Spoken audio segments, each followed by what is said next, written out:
tu veux vraiment et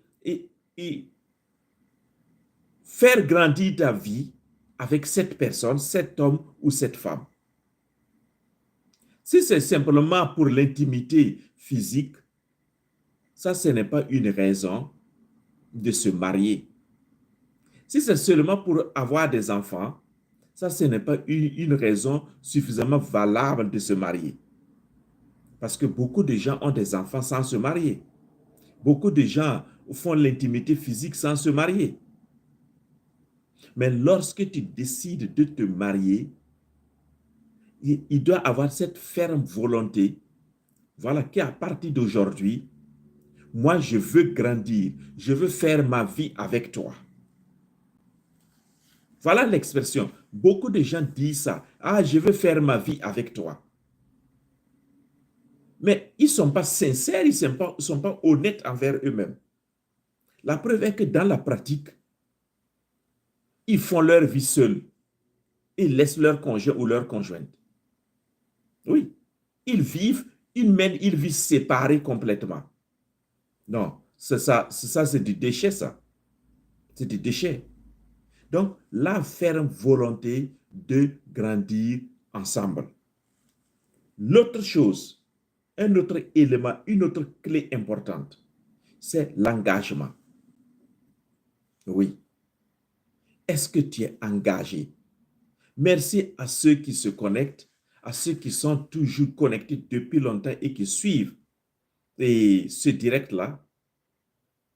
Ceux qui ne sont pas abonnés, je vous rappelle, abonnez-vous. Abonnez-vous à cette chaîne de l'école de la famille Fata et activez la cloche de notification.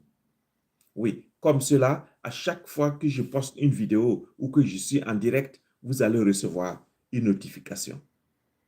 Allez, je vous donne juste 3 secondes pour faire ça. Abonnez-vous. Voilà. Abonnez-vous maintenant. Oui. Abonnez-vous. C'est le moment de vous abonner.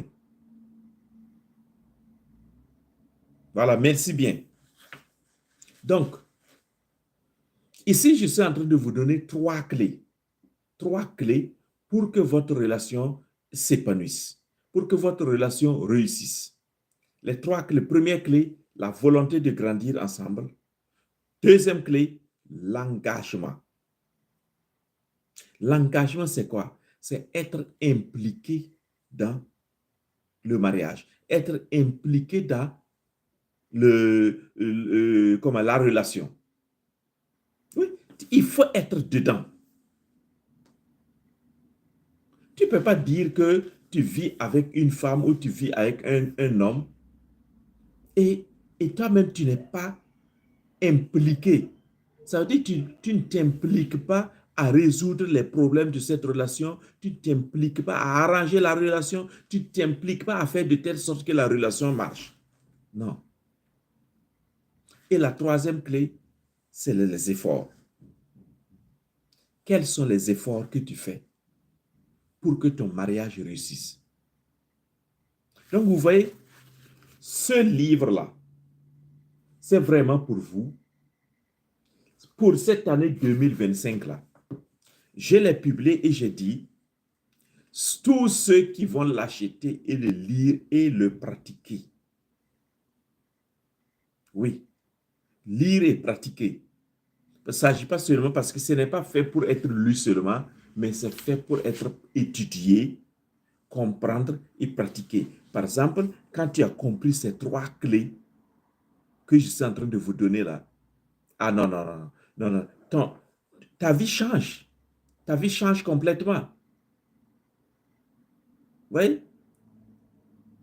Il y en a qui sont paresseux dans la relation. Ils sont paresseux. Ils ne sont pas prêts à faire des efforts pour soutenir leur conjoint. Même pour parler à son conjoint, à sa conjointe, pour l'accompagner, faire même des courses ou faire autre chose. Il y en a qui sont très paresseux. Et ils veulent vivre leur vie tranquille. Oui, moi, laisse-moi, j'ai ma vie privée. Mais quelle vie privée pendant que tu es dans le couple? Oui, quelle vie privée?